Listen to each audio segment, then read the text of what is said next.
देखो भाई, आज हम बात करेंगे basic of coagulation bleeding disorder. ये गलती से ब्लीडिंग है, होना चाहिए ब्लीडिंग डिसऑर्डर, ठीक है ना। मतलब जो बेसिक वो है जानकारी है कोआगुलेशन और ब्लीडिंग डिसऑर्डर की, ये हमें बतानी। ये मतलब एक लैब टेक्नीशियन को होनी चाहिए। इस टॉपिक का मतलब यही है।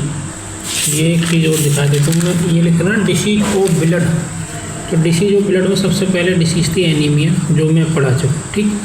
अभी दूसरा टॉपिक है basic of coagulation bleeding disorder, ठीक है। अब इसके इंट्रोडक्शन पे चलते हैं, ठीक। Blood coagulation disorder are condition, ये कंडीशन, ये स्थिति है वेयर जहाँ पर ब्लड इधर फेल्स टू क्लॉट प्रॉपरली, जहाँ पर क्या है ब्लड जो है फेल हो जाता है टू क्लॉट जमने में प्रॉपरली, अच्छी तरीके से, ठीक। इसको कुछ लोग आइदर बोलते हैं, कुछ लोग ईदर बोलते हैं। ऐसे ये सच में तो ये ईदर है, EITHER, ना कि आइदर, ठीक। अब ये लाइन ये कह रही है where blood either fails to clot properly, जहाँ पर ब्लड जो है प्रॉपरली क्लॉट्स बनाने में क्या फेल हो जाता है, जमने में एक तरीके से होता है। इसको बोलते हैं ब्लीडिंग डिसऑर्डर। ब्लीडिंग का मतलब है खून बहना, और डिसऑर्डर का मतलब है कि वो ऑर्डर में नहीं रही हो, ऑर्डर से बाहर होगी। अगर ऑर्डर में रहती तो जो ब्लीडिंग हो रही है तो वो रुक जाती है अपने आप, थोड़ी बहुत देर में रुक जाती है। तुमने देखो छोटी मोटी चोट लगती है तो चोट लगने के बाद में ब्लीडिंग क्या है, रुक जाती है। लेकिन अगर वो रुक ही नहीं रही तो इसका मतलब कि फिर ऑर्डर में नहीं रही, इसलिए उसको बोलते हैं ब्लीडिंग डिसऑर्डर। ये छोटी मोटी चोट की बात कर रहा हूँ। अब मान लो किसी को तुम चक्कू घोंस दो पेट में और तुम सोचोगे ब्लीडिंग अपने आप रुक जाएगी, तो वो तो फिर रुकेगी नहीं, ठीक। अब आगे बोलना है रिजल्टिंग ना, आगे बोलो और या दूसरी तरीके से clots too much thrombotic disorder, या फिर क्या है क्लॉट्स जो है टू मच, बहुत ज़्यादा क्लॉट्स बन जाएंगे, जिसको बोलते हैं थ्रोम्बोटिक डिसऑर्डर। इसमें जो है बहुत ज़्यादा क्लॉट्स बन जाएंगे, मतलब जहाँ पे ब्लड बह रहा था तो लगातार बह रहा है, रुक नहीं रहा था। यहाँ पे जमेगा तो ऐसा जम जाएगा कि एकदम थ्रोम्बस बना ले। थ्रोम्बस बोले तो एक ब्लड का ऐसे मान चलो इकट्ठा हो जाएगा ब्लड। जैसे कभी हमारे चोट लगती है, फोड़ा फुंसी निकलते है, उसके ऊपर एक वो जम जाती है लेयर सी। हमारे गांव में तो खुरंट बोलते हैं, ठीक है। अब तुम्हारे यहाँ क्या बोलते हैं मेरे को नहीं पता। वो एक तरीक़े से क्या थ्रोम्बस है। कभी कभी इंजेक्शन लगने पे नस के अंदर तुमने देखी होगी फूल सी जाती है, तो वहाँ पे क्या हो जाता है, वो थ्रोम्बस हो जाता है।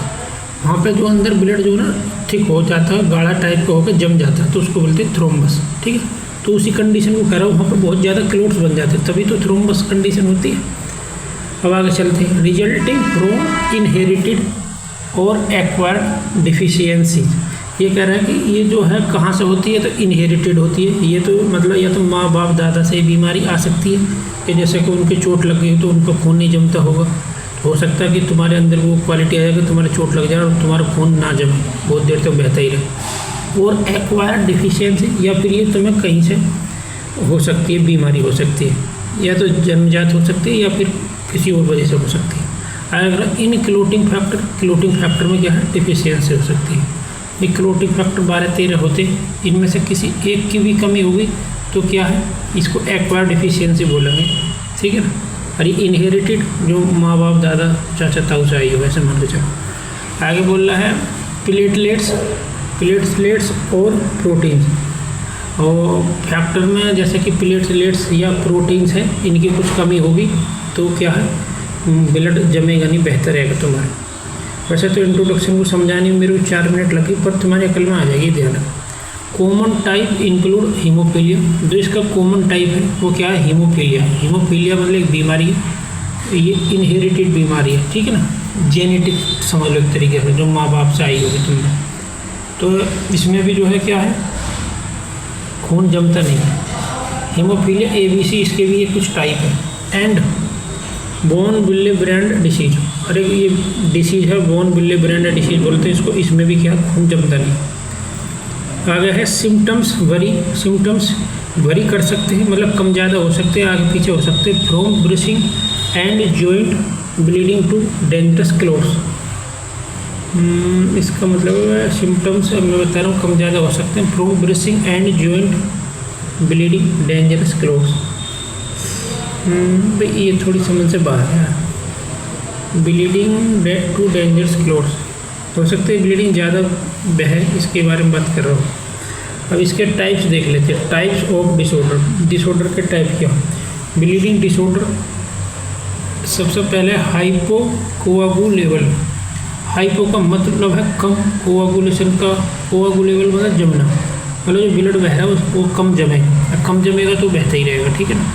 The body can not form clots, body क्या क्लोट्स नहीं बना सकती। क्लोट्स का मतलब वही है, जैसे चोट लगने के बाद तुमने देखी होगी ऊपर एक ब्लड सूख सा जाता है, ठीक है ना, पपड़ी सी जम जाती है, उसी को ही बात कर रही है क्लोट्स। ये ऐसे बॉडी के अंदर भी हो सकता है, ऐसा नहीं है सिर्फ बाहरी उंगली पे या पैर में या बॉडी पे, कहीं भी अंदर भी हो सकती है। जो एक तरीके से बोले जैसा सिर में चोट लग जाती है एक्सीडेंट में, तो मैं सोचा ब्रेन हेमरेज होगी, तो वो भी एक तरीके की क्लोट ही है, ठीक है ना। आगे बोला इफेक्टिवली, ये क्या है, बॉडी जो है क्लोट्स नहीं बना पाएगी इफेक्टिवली।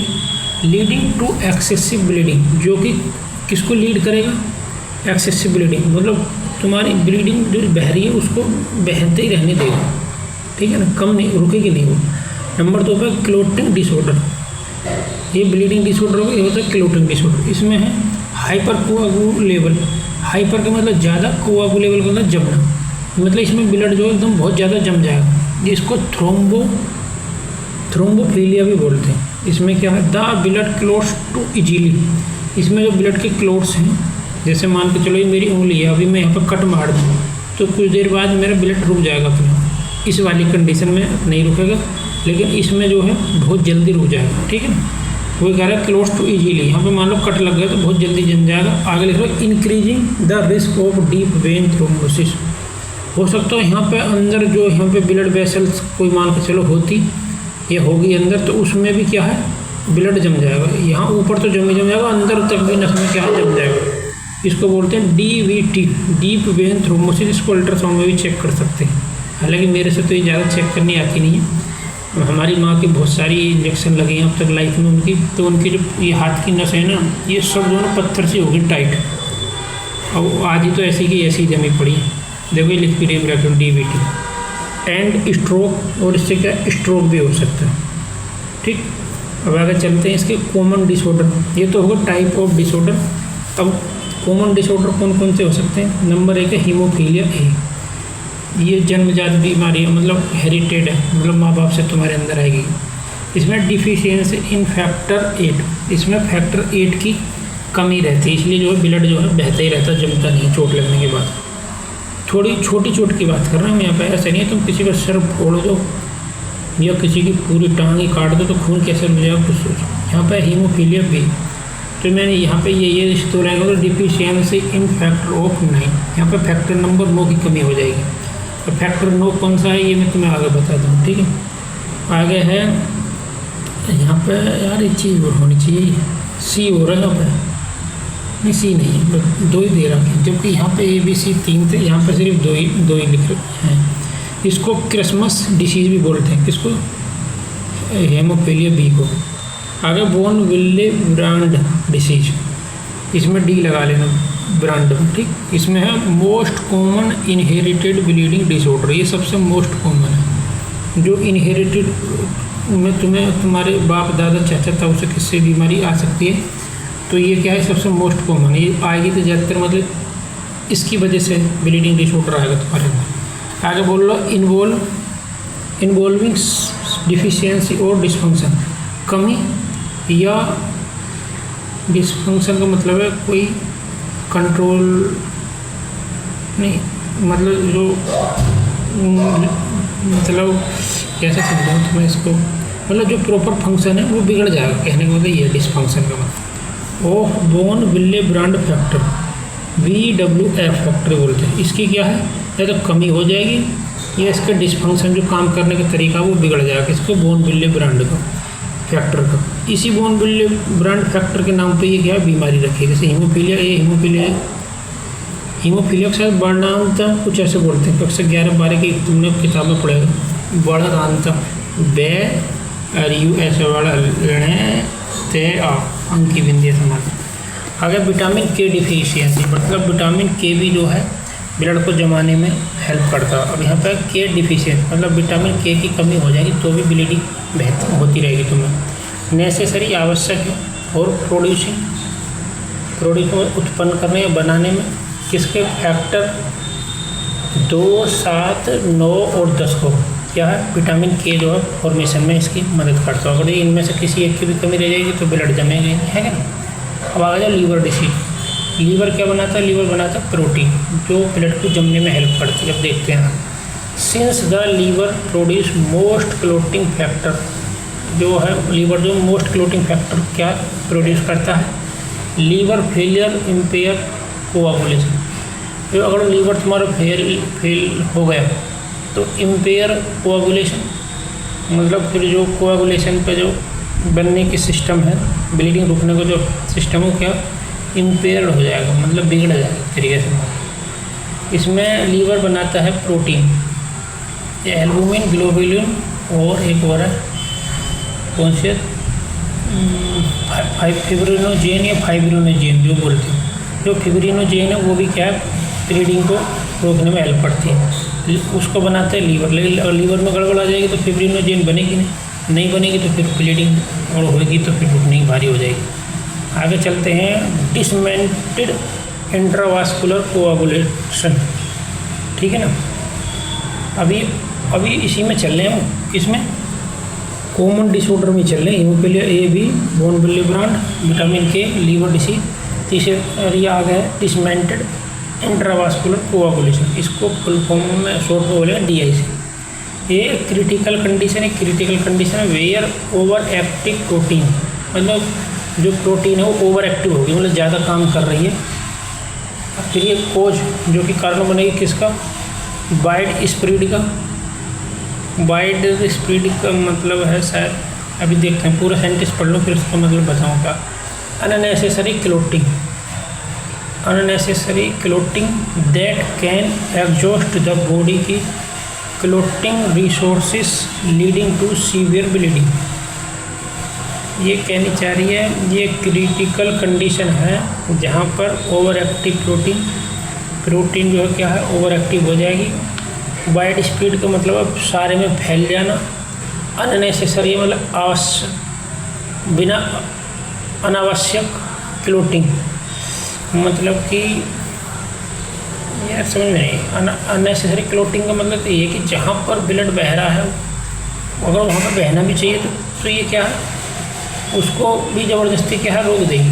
ये कहनी चाह रही है ये दो शब्द। तो आगे बोला दैट जो कि कैन एग्जॉस्ट द बॉडी की क्लोटिंग रिसोर्सेज, जो बॉडी के जो क्लोटिंग रिसोर्सेज हैं जो ब्लड बहने को रोकते हैं वो क्या हो जाएंगे, लीडिंग बहुत ज़्यादा बढ़ जाएंगे टू सीवियर ब्लीडिंग, मतलब बहुत ज़्यादा ब्लीडिंग को क्या है बढ़ा देंगे। ये कहना चाह रहे हैं।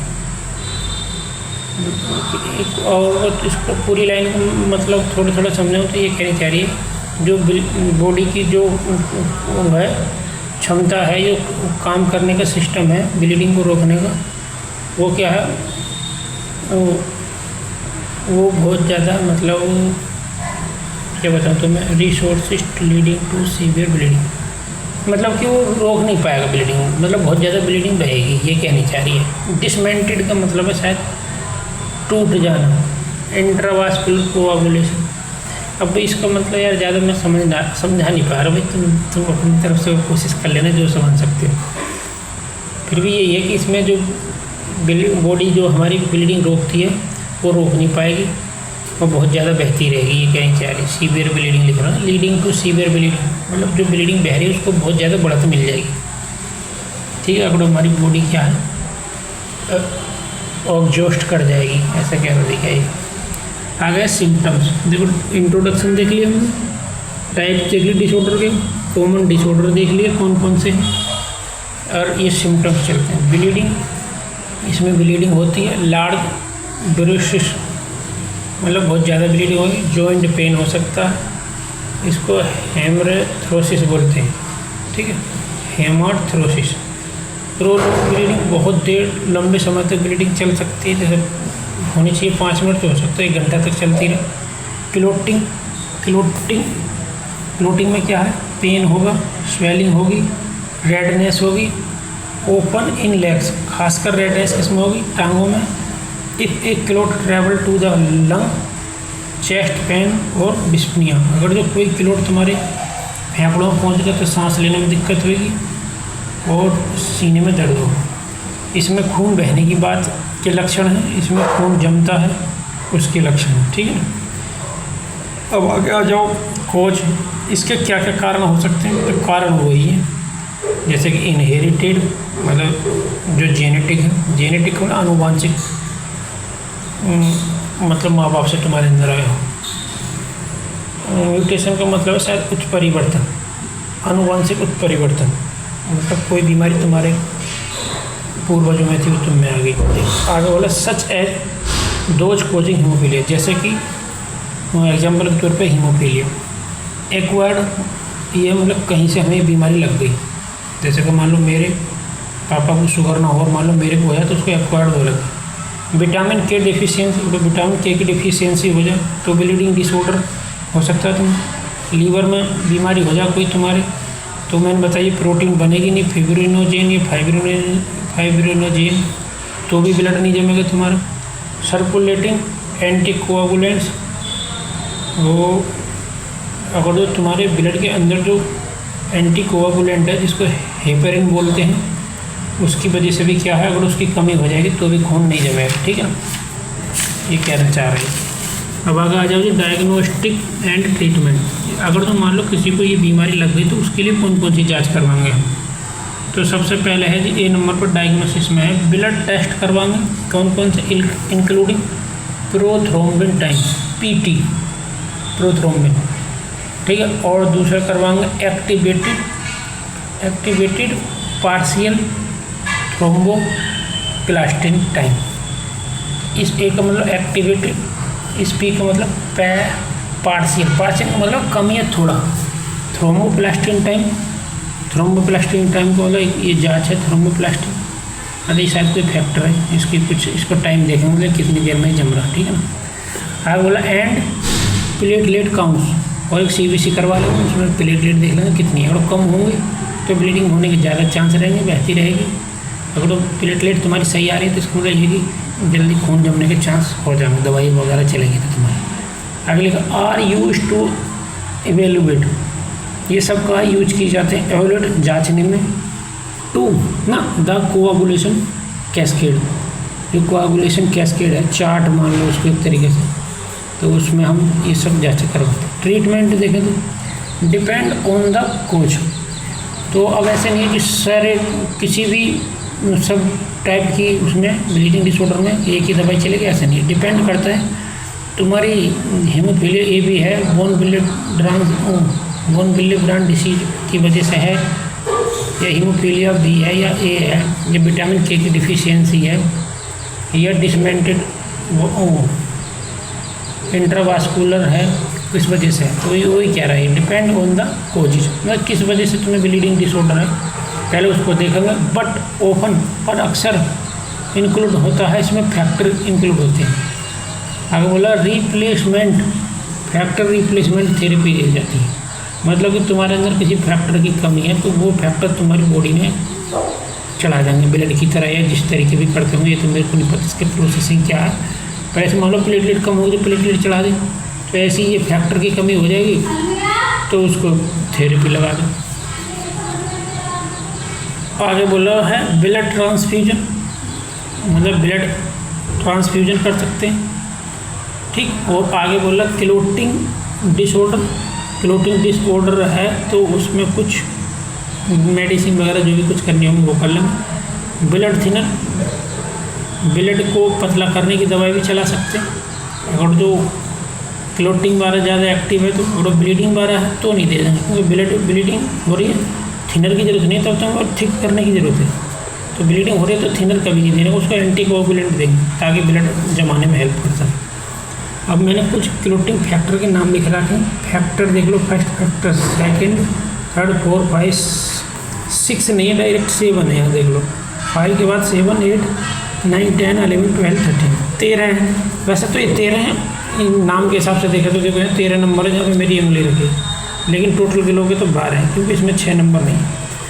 अब इसको किसी को याद करनी है तो PFPTC LS AC SPHF ऐसा कुछ याद करना चाहो तो कर लेना, मैं लिख देती। PFT ये नंबर वाइज ही करने पड़ेंगे। PFT CLS class ACS PHP, मतलब जो भी तुम इसकी बना सको बना लेना, पर ये इसका फुल फॉर्म देख लेता हूँ। एप्सा फिब्रिनोजेन ये क्या है, एक प्रोटीन है जो लीवर बनाता है। प्रोथ्रोम्बिन ये पता नहीं मेरे को क्या है, क्योंकि मैं ऐसे तो है नहीं मेरे को MBBS के लिए, पर आपको दोबारा से कभी ये लेक्चर बनाऊंगा तभी सब और बारीकी से पढ़ के तब बनाऊंगा। अभी फिलहाल ऐसे देख लेते हैं। P से प्रोथ्रोम्बिन है, T से थ्रोम्बोप्लास्टिन है, C से कैल्शियम है, और L से लेवाइल फैक्टर है, S से स्टेबल फैक्टर है, A से एंटी हीमोफिलिक फैक्टर A है, C से क्रिसमस फैक्टर है, S से स्टुअर्ट पावर फैक्टर है, P से प्लाज्मा थ्रोम्बोप्लास्टिन, एंटी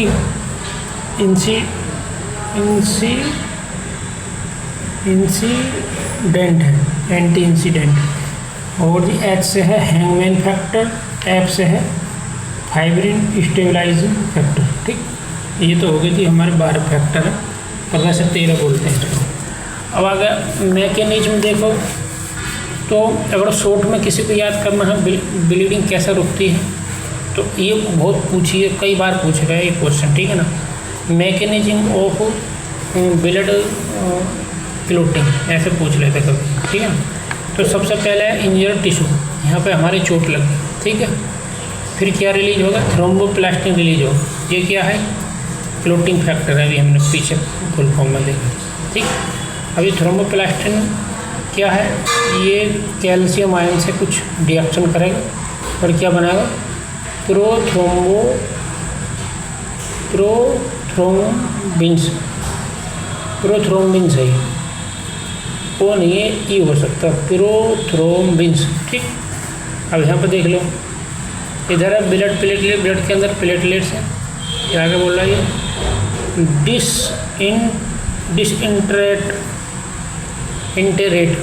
डिसइंटरेट या रिलीज लिख रहा है यहाँ पे ब्रैकेट में। फिर ये क्या, प्लेटलेट फैक्टर 3 कुछ काम करेगा, फिर इधर से क्या इसके साथ ही कैल्शियम आयन करेगा, तो ये हो जाएगा, ठीक, तब भी प्रोथ्रोम्बिन्स बनेगा। अब आगे चले हैं तो क्या हो जाएगा, अब ये प्रोथ्रोम्बिन्स जो है ये क्या है, कैल्शियम आयन के साथ कुछ रिएक्शन करके क्या बनाएगा, थ्रोम्बिन, ठीक। अब ये थ्रोम्बिन क्या है, ये एक्टिव थ्रोम्बिन है, एक्टिव थ्रोम्बिन से यहाँ आ जाएंगे, ये फिब्रिनोजेन है, सोल्यूबल है, और ये फिर कैल्शियम आयन के साथ कुछ रिएक्शन करेगी, थ्रोम्बिन फिब्रिनोजेन, यार गलत लिख दी मैं, कैसे यहाँ कैसे आ रही मैं समझ से बाहर। और ये देख लो, प्रोथ्रोम्बिन से थ्रोम्बिन, थ्रोम्बिन से फिर फिब्रिनोजेन, फिब्रिनोजेन से फाइब्रिन जो कि इनसोल्यूबल है, ये सोल्यूबल है, और फिर फाइब्रिन क्या है प्लस ब्लड सेल के साथ मिलकर क्या बनाएगी, क्लोट बना लेगी। एक तरीके से शॉर्ट फॉर्म है इसकी, ऐसे भी लिख दोगे तब भी तुम्हें क्या है नंबर तो मिल ही जाएगा, ठीक है। इसकी दूसरी और प्रोसेसिंग है वो और बताऊँगा मैं तुम्हें किसी दिन। Prothrombin, thrombin, fibrinogen, fibrin, insoluble, fibrin plus blood cell, फिर आगे बना clot.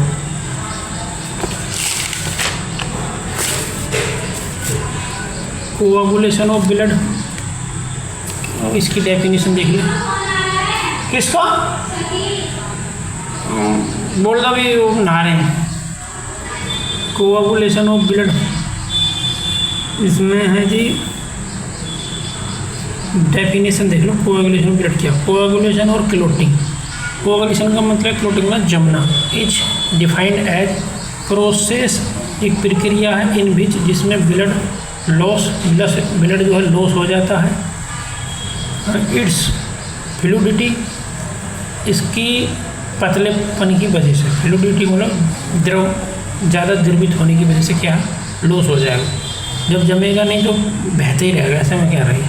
I will and become a jelly like mass few minute, और क्या है थोड़ी देर बाद जो है ये क्या है, जेली लाइक मास बना लेगा 2-4 मिनट में। जैसे कि मान लो मैं अपने यहाँ पे अभी मान लो चोट मार दूँ, यहाँ पर कुछ देर खून बहेगा, उसके बाद में पपड़ी सी जम जाएगी, तो उसी को बोल रहे हैं जेली लाइक मास बना लेगा कुछ ही मिनटों में।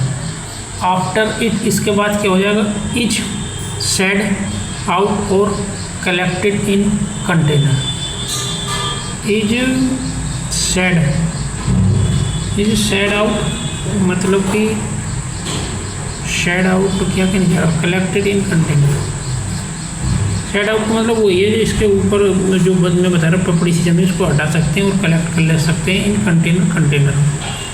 Factor affecting in blood clotting, कौन कौन से मतलब वो factor affecting in blood clotting, blood को जमने में कौन कौन से फैक्टर हैं शामिल हैं वो बताना चाह रहा थी।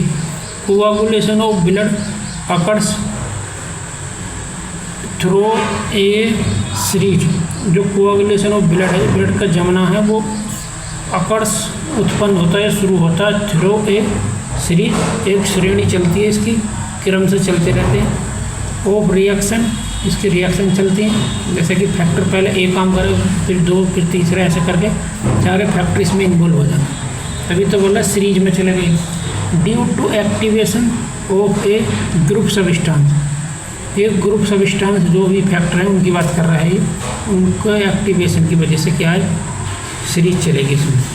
क्या बोला, सबस्टांस नेसेसरी फॉर क्लॉटिंग, जो फैक्टर है उनकी बात करिए, नेसेसरी आवश्यक है फॉर क्लॉटिंग ब्लड जमने के लिए, आर कॉल्ड क्लॉटिंग फैक्टर। ठीक, इन्हें क्या बोलते हैं, क्लॉटिंग फैक्टर बोलते हैं। Stage of blood clotting, stage कौन कौन सी ब्लड की जमने की, फॉर्मेशन ऑफ प्रोथ्रोम्बिन, प्रोथ्रोम्बिन का फॉर्मेशन होगा, नहीं फॉर्मेशन ऑफ प्रोथ्रोम्बिन एक्टिवेटर, सबसे पहले क्या होगा, प्रोथ्रोम्बिन एक्टिवेटर का फॉर्मेशन होगा। प्रोथ्रोम्बिन एक्टिवेटर कौन कौन से हैं, ये है थ्रोम्बोप्लास्टिन, ठीक है ना, थ्रोम्बोप्लास्टिन से प्रोथ्रोम्बिन बनी। और क्या है भाई, conversion of prothrombin in thrombin, जो ये प्रोथ्रोम्बिन है किस में कन्वर्ट हो जाएगी, थ्रोम्बिन में। जैसे कि देखो ये प्रोथ्रोम्बिन है किस में कन्वर्ट हो गई, थ्रोम्बिन में। ठीक, और ये किससे बनी थी, इससे बनी थी थ्रोम्बोप्लास्टिन। वही ये बात कह रही थी, प्रोथ्रोम्बिन एक्टिवेटर कौन सा है, थ्रोम्बिन ना, थ्रोम्बिनिक, ये है थ्रोम्बोप्लास्टिन। अब ये जो थ्रोम्बिन है कन्वर्जन ऑफ फिब्रिनोजेन, ये किस में, फिब्रिनोजेन में चेंज हो जाएगा, और फिब्रिनोजेन बाद में किस में चेंज हो जाएगा, फिब्रिन में। ठीक, अभी ये मैंने सारे लिखे नहीं है। और ये फाइब्रिन जो है किसके साथ, ब्लड सेल के साथ मिलकर क्या बना लेगा, किलो। अगर मैं 4 नंबर यहाँ लिखना चाहूँ तो लिख सकता हूँ, ये फाइब्रिन किसके साथ ऐड हो जाएगा, ब्लड सेल के साथ, और क्या बना लेगा, किलोट बना लेगा। ठीक, ये तो एक्स्ट्रा लिख दी है मैंने समझने के लिए, चाहे कुछ समझ सको तो समझ लेना। अभी टॉपिक करते हैं यहीं पे बंद। मेरे चैनल को भी सब्सक्राइब करे करो, तुम्हारी मेहरबानी हो जाएगी। ये जो है देख लो इतने, ठीक, वीडियो करते हैं बंद।